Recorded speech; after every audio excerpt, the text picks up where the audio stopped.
Hello, good people. Mark Holmes here, and as always, I want to say thank you all for watching, commenting, subscribing, and being part of the Jobu Sports Report. Without you guys, as well as you ladies, you know that this literally does not work. We are going to watch the Micah Parsons podcast and see what he has to say here on this video brought to you. Actually, hold on. Brought to you. Okay, hold on. Here we go. Here we go. Micah Parsons. Let's see. Uncut, authentic. You know how we get down, baby. Okay, yeah. Let's see how we get down. Cowboys Nation, how we feeling? We're feeling good, to man. the 2024 season, and we started off big, man. Before the big, obviously, camp is finishing up. We're back from Oxnard, but before we get into anything, man, congratulations to my man, C.D. Lamb. Amen. Man, couldn't be happier for the guy. One of the best dudes in the locker room. One of the best players on our team. And to get the payday he got to take care of his family, I couldn't be more happy for CD. So congratulations to my brother, CD Lamb. Man, it's a dream to be watching you, parting up with you, and shooting up with you every week. So congratulations on your bread. You earned every dollar. And, man, congratulations to all the offseason guys who got paid this offseason. I mean, from Devontae Smith to Jalen Waddle to A.J. Brown to Amon St. Brown. I mean, any guy who gets paid in this league, you've done some extraordinary things, and I think you guys deserved it all. And that just gives up to the wide receiver market how insane it is right now. I think it's time for a bump to the cornerback market. I mean, all these receivers are making $30 million plus a year, and there's guys on islands because we in cover three. They got to be covering these dudes. I think it's time for the cornerback market to make a jump because these wide receivers is making $30+ million. Look at offensive tackles, right? Offensive tackles are damn near at $28-30 million, and the best pass rushers is matched up with around, between $25 to $35 million. So why wouldn't the cornerback market make a jump like the receiver market, to be honest with you? Because look, Jamar Chase, Brandon Ayuk is still waiting for a deal. I think Ayuk is the more interesting because we don't know if he's getting traded, if he's staying. The 49 powerhouse, that's something to look at. But, I mean, two guys are about to get paid, and I'm assuming they're going between the range of 32 and 36. Jamar Chase might break the bank. He might break the wide receiver market record and hit for 35.5, 36. We don't know yet, but, I mean, time will tell. I think we got to show more love to the cornerback market, man. These guys is out there on islands with these guys, covering them each and every week. And, it's such a drastic. I mean, kind of look at the cornerback market. These guys are signing 17. I think AJ Terrell just signed for a 20 APY.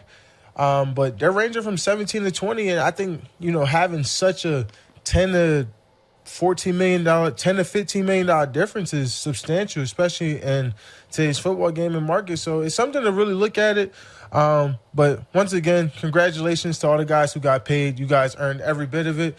Let's get into what we have done this offseason. Let's get into it. I'm sure everyone has seen it. We traveled all across the world. We made our big partnership with Bleacher Report, and I am now the new president of BR Football Gridiron. Pat on the back. But, man, I couldn't be happy to be with BR, man. I would say they changed my life in the best way, allowed me to do this open mic, talk to you guys, be more interactive with you guys. And I think that means the world to me, man. That means so much to me just because I love talking about football. I love giving you guys my insight, man. I love, just talking my smack a little bit, man. So I appreciate you guys for tuning in. I mean, without you guys and your interactions on what is said, we wouldn't be here today. So, man, we're going to kick off season 2 with a bang. And, I mean, I know we all seen it. I was out in Tokyo with BR, wrestling sumo wrestlers. And I'm going to say, man, I thought I was a really good athlete until I got with those sumo wrestlers. They are so misunderstood. Their culture, what they stand for. I mean, these guys are offensive. I want to see an offensive tackle do a split. I mean, these guys were doing full splits. I don't even think they showed you guys all the crazy things that they did. I mean, we did a couple stretches and things like that, but these guys are so flexible. They're so strong. I mean, they're some of the best athletes I've ever seen in my life. And it's not even close. These guys are like brick walls, bro. I can't even explain it.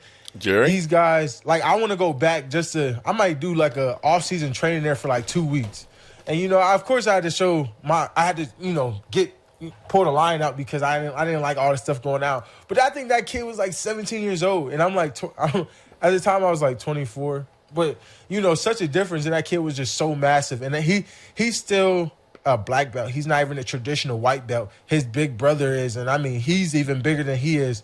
I mean, it's just a sight to see. Some of the stretches they showed us, I incorporated them. I mean, I feel like my hips were so tight being around those guys. I mean, they were 300 some pounds doing splits. I mean, that is just not heard of. And that was just some of the craziest things that I ever seen.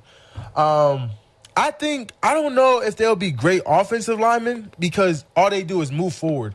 But I do think they are about 10 Vita Veys, or Dexter Lawrence's, guys who just can get off the ball, explode. I think they'll be great defensive tackles. They can move very well. I think they can hold any A gap or B gap for sure. But offensive lineman moving backwards is a really it's a real hard skill to learn and master, man. I don't think anyone could just move backwards. Like, we're moving full speed, and if you look how they start and finish, they're starting and they collide and they're making full collision. I think they would be better off as D tackles, to be honest with you, not offensive linemen. Offensive lineman is definitely one of the hardest positions in the game, so I would not put that reference to each other. Some trainings that I did, obviously, I stuck to my boxing. I think that's some of the best things you can do. But I think something that I learned that I like a lot that helped me on my conditioning-wise, because I think I wanted to be more conditioned. I wanted to be able to run longer, sustain, and things like that, is I learned how to love to run. I started, I'm about 245 pounds, and my friends was just running miles. And I was like, man, y'all really running miles. Maybe I should just try to run a mile. And I was like, man, I don't know if I can run a mile. I probably haven't run a mile since high school. And at that time, I was like 220 pounds. And, we probably run more than a mile in a game if we probably track it. I gotta think about it. But I was like, man, I doubt I could run a mile. Then I started running a mile, and I was like, man, a mile was pretty challenging, so let me just try a mile on the court. And I just kept working up, and, I ended up getting up to about 2 miles, a little over 2 miles. And I think I just learned my thing to run, and I love the type of workouts that running has to offer. Then I did a little bit of bicycling, different things like that. And I was like, man, maybe I should try for a triathlon or something. Eventually, post-football, I think I want to drop down like 210 pounds. And, yeah, drop down to 210 pounds. 210 pounds. Bicycling and running. And just see how that goes for me. And I honestly think, because I did talk about I was going to take a break from football and get into the Olympics, I think that's something that I would probably do, a triathlon or something like that. Like, if I were to take a break from football and just train for something for 4 years straight, it would definitely do that because I'm thinking about doing that post-football. Like, that's something I'm serious about because I think my event would probably be track and field. Like, besides football, I think my event would be track and field, to be honest with you. Like, which one? I think I would be more of like a 400 because I think those guys are way too fast. And that's the most challenging part is like... That's the monkey in the 100 and 200, I'm probably too big. Those guys is like, 4% body fat, maybe something like that. But, that's like... Yeah, I think I'll be like more of a 400, 800 so I can open up my stride a little bit. I think those is more speed, but you can work in your stride. That 400. Yeah, I'm definitely thinking 400, 800, but I definitely have to lose a lot of weight, like a lot of weight. Because, when you're running and stuff, you got to lose a lot of muscle. Because, you can't be too big trying to run at that speed. That's why a lot of them are super skinny. So I got to lose a lot of weight. But I think I will focus on track or, triathlons or what are those events called when they do like jumping, they run. It's like a 3-day event in the track and field. I forget what it's called, but I saw. Decathlete. Shot put, discus, 400, 100, I think it's something. I got to think about it. Long jump. It's definitely an event like that. Decathlete. But it's an amazing 3-day event that they do in track and field that I thought was pretty cool. It's 2 day, 5 events. But going to this off season, man, I met some extraordinary people and I got to be around some extraordinary people, and I'm super grateful because it helped me grow and learn how to become a better leader. When it comes to leading it's challenging because it's a choice that you got to make if you want to become a leader. And I think it's amazing that I have an opportunity, and I've been around so many great leaders like Ray Lewis, like Tom Brady, just having heart-to-heart conversations with the guys on how to be better, even past Cowboys, DeMarcus Ware, just having those guys, Andrew Whitworth, man, just having those guys in my corner, man, it means the world. And, I want to encourage more, NFL legends to come back to teams, man, come back to teams, be around, encourage these guys because, man, your knowledge that you have on this game, the imprint you guys had is so extraordinary, and it has so much knowledge, and so many guys can use it. Some of us have so many similarities and stories, man, and I wish that we could all I don't know how the higher up stuff works and things like that, and I know how we all want to get away from football after we spend so much of our lives there. But, man, I think that's the reason why we give back to communities, right? We share our stories. We give people motivation, hope. We want to inspire people. And I think the same way that we inspire our communities and, we give back is the same way you guys can still inspire the NFL because you guys have so much knowledge and inspiration. I still be inspired being around you guys. Like, we had a preseason against the Chargers, and, I got to talk to Khalil Mack, and he inspires me, man. Like, he's one of the greatest ever. He's going to be a Hall of Famer one day. I just remember watching him growing up and then watching him what he does in the NFL. I mean, last season he had 6 sacks in one game. I mean, he's just an extraordinary person. And just to, get to talk to him, be around and, kind of have similarities there, is great, And, it's just really an inspirational league. And I wish that we should inspire each other more, man. And I hope more people come back because it's great to see people come back, and it's great to see people. I haven't got to talk to my guy, Navarre Bowman, who's at the Chargers in the linebacker group, which is great. And, just talking to him for about 20, 30 minutes pregame, man, it's just great to have those people around, man, and understanding the game and, how people are trying to accomplish and what people want to accomplish. And it's all very similar and things like that. So it's honestly great. And let's just get into the Cowboys, man. I think we have a great chance to be a really good team this year. Obviously, we got CeeDee Lamb back. We're going to miss my guy, Sam Williams. But, I think, adding Carl Lawson, adding Linval Joseph, adding Phillips, I mean, those is great roster additions to us, adds depth, adds some veteran leadership. So we got some young leadership mixed with veteran leadership, and hopefully we could all, come together and do this thing the right way and win a championship because that's what it's all about. Nothing matters more than a championship, not playoffs, not how far you win in playoffs, but obviously holding that trophy up. And, stopping Mahomes as the 3P, I think that needs to be, it's done right there. I mean, obviously Mahomes is the greatest ever, but, 3P is, putting something in a legendary status. But I think the NFC's time, we got to take the throne back. I think the AFC's been, Let's do something about it, dominated in the last couple of years, obviously. But the Rams snuck one, but we need to get back to winning in the NFC for sure. And it needs to start with the Cowboys. I think our streak needs to be noted, and our streak needs to, come alive and get one this year. And I know that we have the team to do it. So don't give up on this Cowboy Nation. This is going to be a great year. Mike Zimmer's here. He's going to be a great addition to this defense. He's so creative. He's he's one of the smartest guys I've ever been around. And not even just about just like, man, we meet every morning, and this guy is just so articulate how he wants things done. He's seen it before. He knows what great defenses look like. He trusts the process. He trusts the scheme. He understands formation, recognition, his anticipation of when he wants to play calls and when he thinks. I mean, this guy's, he's one of the extraordinary mindsets, and I'm glad, I got this year to be with him. I hope he's here next year. But this guy, I think he can take us to an all-time high. I think we have a chance to be a triple crown defense, especially with some of the guys we have in our room and on this team. I mean, this could be a really special year, and I can't wait for you guys to witness this. And obviously, getting my dog back 7-11. There's going to be a surprise later on coming into this. Trayvon Diggs will be with me a couple times this year. And obviously having back on the team and the podcast, my brother, that's going to be great.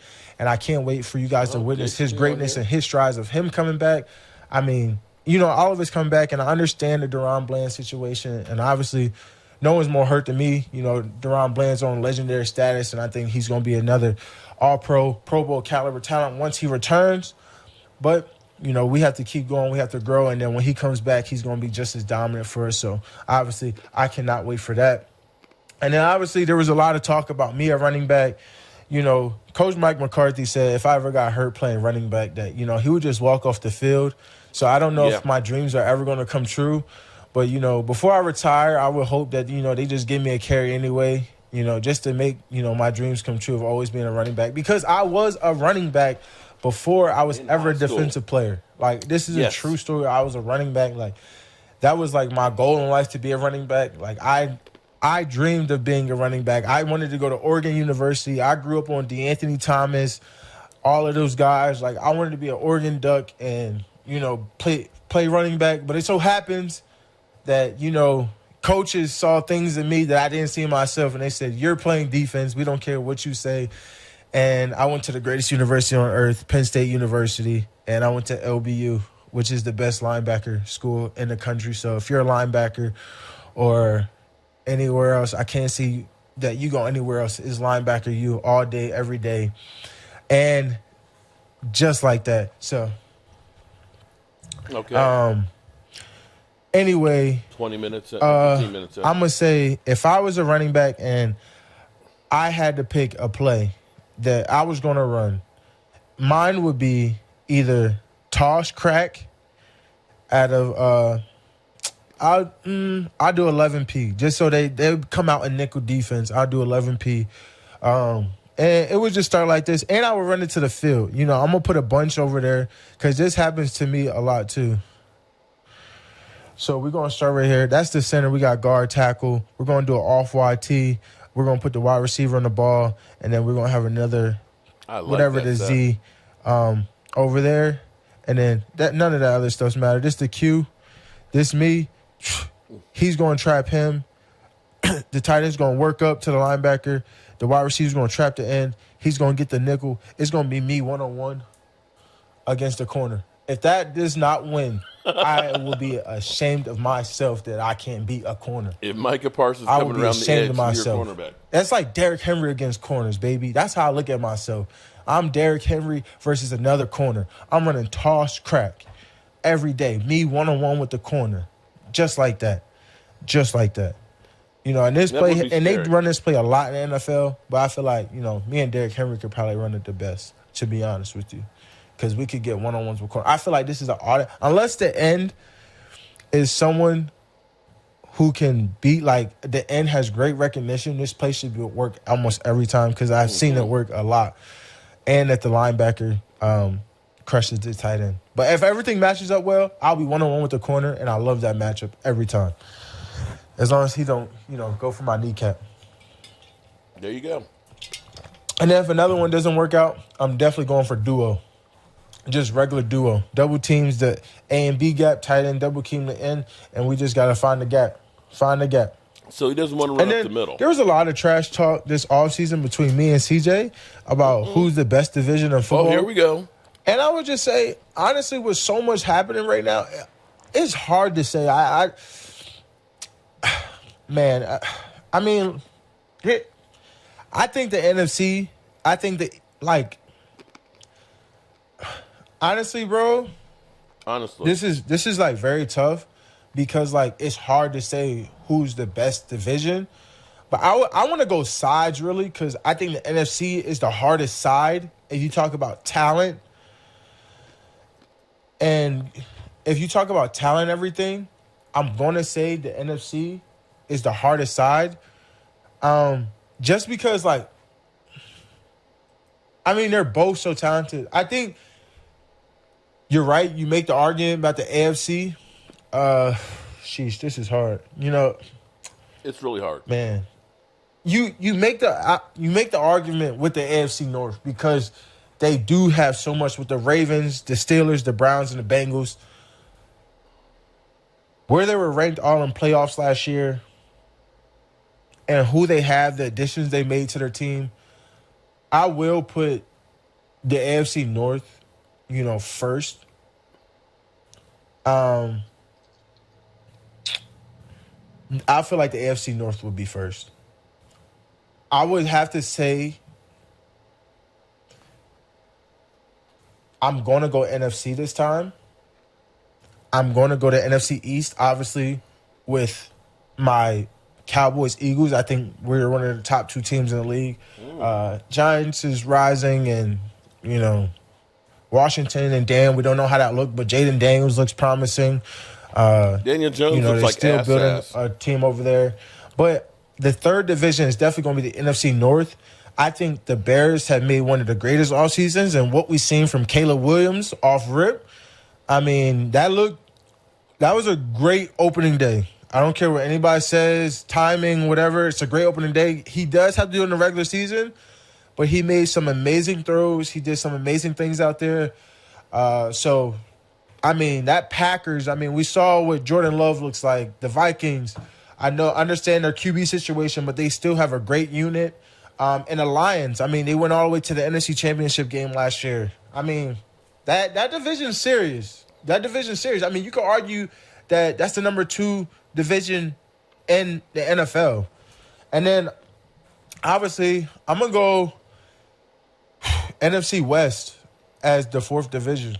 The 49ers, the Seahawks just got their DC from Baltimore. We saw what Baltimore's defense did last year. Yeah. The 49ers, they consistently have one of the best defenses. And you just don't bet against Sean McVay and Matthew Stafford. They won a Super Bowl together. The Cardinals, Kyler Murray's healthy again. They drafted Marvin Harrison, who I heard looks extraordinary in camp. We're going to be excited what he does. But, this division right here, you could argue that's the 3rd best division. Like, these teams are super legit. Geno, DK, still got Tyler Lockett, Jackson Smith and Jigba.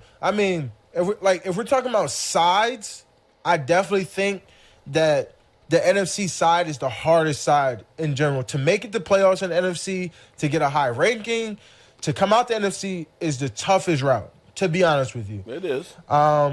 And then I would say the last division that I would put in here would probably be, I want to give CJ the AFC South, but, I can't. I don't even want to do that. Because, to be honest with you, it's tough when you got to put Patrick Mahomes in there. Like, you cannot have the Super Bowl champion not in one of the top divisions because of him alone. The NFC West and then Justin Herbert. Justin Herbert stays healthy of who Justin Herbert is. The Broncos, Bo Nix. That's a tough decision. I feel like if I got to give it to an AFC team, I will give it to the AFC West. I'm sorry. Like, I want to say the AFC South, but the Colts, they're a solid team. Colts, Texans. The Texans, they Jaguars. had one of the best off seasons I've ever seen. The Titans, they look good. They're coming off a losing record. The Jags barely missed playoffs last year, but the Texans is the only one who made the playoffs last year out of that division. The Raiders, look at how they ended that season last year was extraordinary. The Raiders with Max Crosby, they added Christian Wilkins. Come on. Like, they still got Devontae Adams. They made jumps, and they ended the year so well. I feel like you cannot add them right there with them Chargers, Raiders, and Chiefs. And then the Broncos, their defense, what they was doing, I think, to me, this is the toughest ranking. It's hard to say, but the NFC is the hardest. This will be my top 5 divisions in NFL right now. Easily. Like, it's tough. It's so tough because a lot of teams are good. But when you're talking about how they stack up, it's not even a question. Okay. Let's get back to the Olympic talk. Obviously Paris was great. I've seen some amazing things out of Paris. Like, the reason why I say I wanted to go to the Olympics, it was just so extraordinary to watch all those people do what they did. Like, Sidney McLaughlin might be, one of my heroes. Sidney McLaughlin, Quinton Hall was, one of the most impressive people I've ever seen in my life. And Amon, the guy, the pole vaulter that went to LSU, crazy. He's still, that was some of the most extraordinary things that I've ever seen in my life. Is that the one that obviously, his junk hit the pole? It's the preparation of work and obviously maximizing in the moment, right? The Olympics is all about the moment. You get one chance, no redos. and you're in there by yourself. So anytime that person, and you're the world champion. Olympics is worldwide, Jamaica, all that stuff. And it's every 4 years, and I think that's what makes it so special. If you can compete in that and you do that, I mean, I think it's extraordinary if you could even place bronze or silver. I mean, it's such a. I mean, I feel like there's less people in the world that can say, I'm an Olympic gold medalist or an Olympic medalist in general than there is anything else in the world, because it's such a period in time where you have to be at your best. And that's so hard. And I think that's why we look up to guys like Michael Phelps, Usain Bolt. I mean, they're just extraordinary athletes who dominated the best people in the world. Like, that's what we don't realize. Like, I know there's probably another defensive end out in Germany that we just don't know about. There's always people out there that we don't know about. But in the Olympics, they're their best, and they just made us look so effortlessly. Like, it's crazy. It's a crazy feature. Like, we should have had a parade for these people. Like, we should be bowing and thanking them for their countries. Like, I feel like we're the only country who, like, of course, we have the social media where we show them love, but, like, I feel like we're the only country that don't, like, show gratitude for our winners or, like, do something extraordinary for them. Like, yeah, they get one of gold, but, like, I saw the South Sudan guy, Topango, I think. His people threw a parade for him. Like, we should be thanking these people, worshiping these people. Even though we've been so dominant in the Olympics, I still think it's such an extraordinary feat, and I feel like we're just like, whatever. Like, we know they're good. I think we take that for granted, like gratitude of our athletes. Like, we need more gratitude. Like Steph Curry and LeBron, what he's doing in the Olympics, like, bro, that's like mind-blowing stuff right there. Like, that's like stuff like we look at in 10 years now, like, yo, we witnessed Steph Curry do some crazy things. Like, I'm the biggest Steph Curry fan, and when he did the Olympics, I was literally screaming. I could not believe what he was doing out there. Like, to rise to those occasions and those moments and to perform at that level is just such a, I mean, I'm thankful I got to witness it. I just thank God, like, right now, like, thank God to be alive. Like, geez, like, my goodness. I mean, all those athletes. So I hope that I get into the LA Olympics. I hope I wouldn't gold medal. I think if I win a gold medal, my life might be complete. Like, no bull. Like, my life would be completely complete. I would be so happy with my life. Like, I could ride off to the sunset. No bull. Like, I don't really care about anything. I think that's like a Super Bowl and a gold medal. If I can win those two things in the next 4 years, I don't think anyone can ever, like, talk to me at that point. Like, I would, like, I would just think, like, He wants that Super Bowl, I don't guys. know. Like, I'll probably retire. I'll retire, and I'll probably, like, retire after just winning be a Super Bowl. family man. Just take care of my kids and live in, like, Idaho or, like, Utah or something like that. Like, I think that's, like, my goal in life. A Super Bowl and an Olympic gold medal. Damn. Like, I don't even care, like, if I'm, like, the rotational backup player, I don't even have to compete as long as I'm on the team and I win the gold medal. Like, doesn't It matter could be to me like at the that point. Jamaicans. I just want to win. Or Herschel Walker could be in the sleds. And I know we've been seeing the comments of dude Chet or whatever, the quarterback of, whatever his comments about Patrick Mahomes was absolutely crazy. But, I don't blame him. I had this conversation with Kevin Durant, and I said, you don't think I could guard someone in the NBA? He was like, yo, don't disrespect my league like that. He was like, anybody who in the league is crazy talented. Like, and I'm not saying these dudes are on the same level of Kevin Durant and friends, but they are on the U.S. flag football team. We don't really know the rules. We don't really know, the glitches, the movements that they do. Like, I seen some of his highlights, and I'm like, Like, I don't know. Like, I don't know if we'll be able to, like, we'll compete. Like, for sure. Like, I believe a lot of NFL dudes can play wide receiver. We could get open. We've been playing 7-on-7 our whole life. We do it in the Pro Bowl. But they may know something like that's what he does for a living. It's like walking into a boxing ring. Yeah. It's different. That's his home court. Like, I do think there would be And you'd probably take it like if he a said he learning could come out period, like there and be a anything. great edge rusher. These guys are low stepping. I mean, we do tackle some of the best defenders. I mean, I'm just saying it wouldn't be easy. I'm not going to disrespect his sport and call it easy.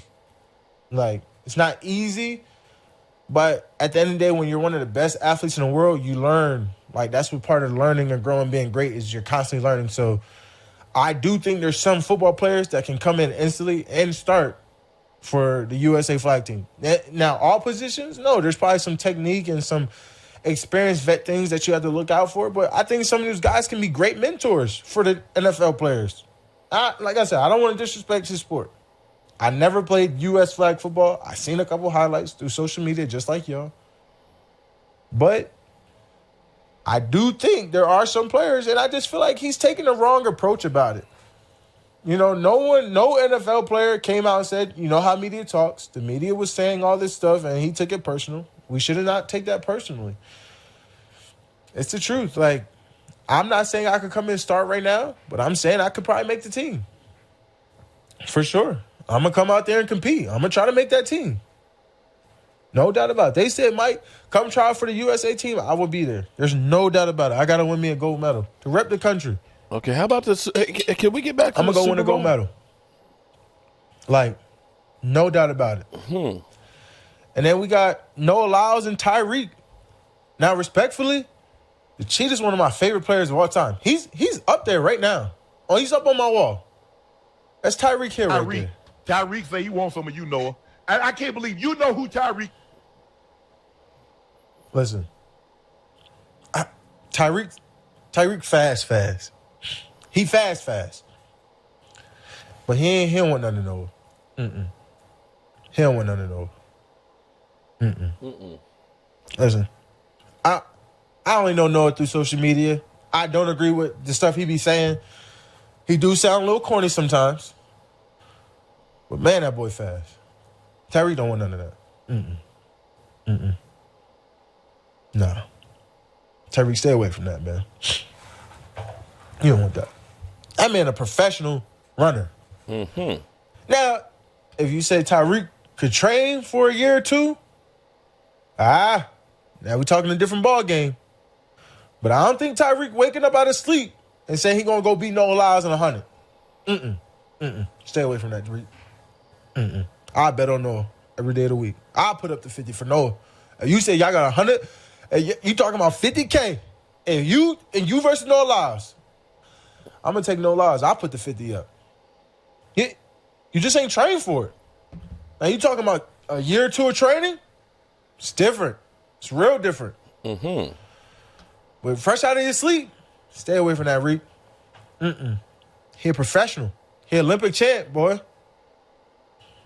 You play football for a reason. You can make some football players miss. You could outrun some football players, but track speed different. I learned that. Oh, that's definitely different. And I get you as a track guy, but you getting paid for football.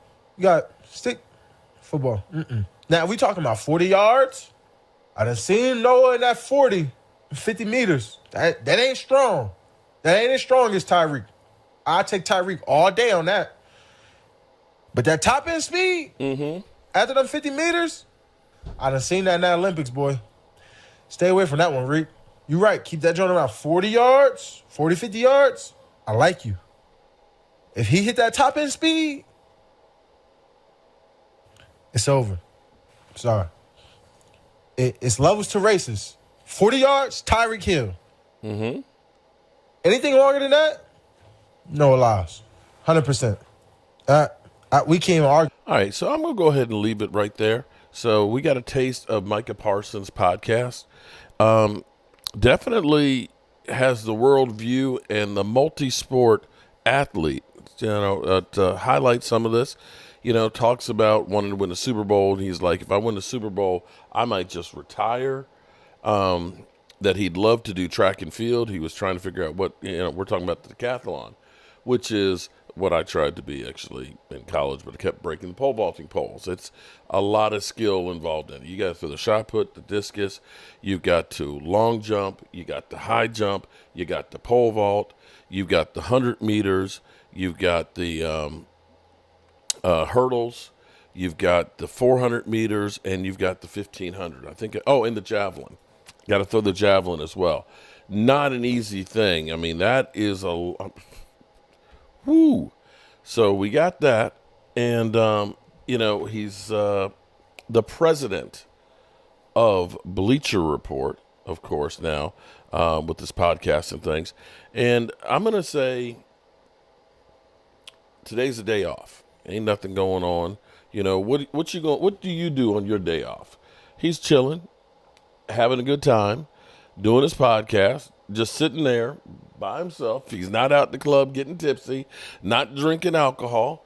He's here having a conversation with people. So anybody that's got a problem with him with this podcast, I don't see where this is a problem. He's hardly talked about the Cowboys. I mean, he looks at it and says, we know that Diggs is going to be on some of the shows and stuff. No, don't know if Malik Hooker. I'm betting that Malik Hooker's not going to be on there. But definitely going to miss Sam Williams as well as Deron Bland, but looking forward to the season. Definitely wants to run the football, and I'm okay with this whole thing. So there you go, good people. I appreciate y'all, and hopefully I won't get copywritten for this, but I just want to give you all a taste of exactly what Micah Parsons is talking about. And here we go. Peace out.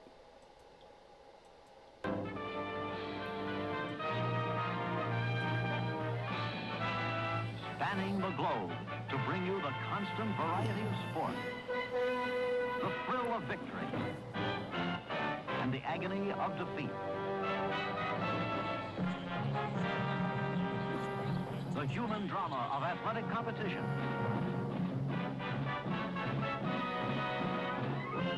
This is ABC's Wide World of Sports. Brought to you by Lincoln Mercury. Nobody has more kinds of cars or more kinds of people. See them at the sign of the cat.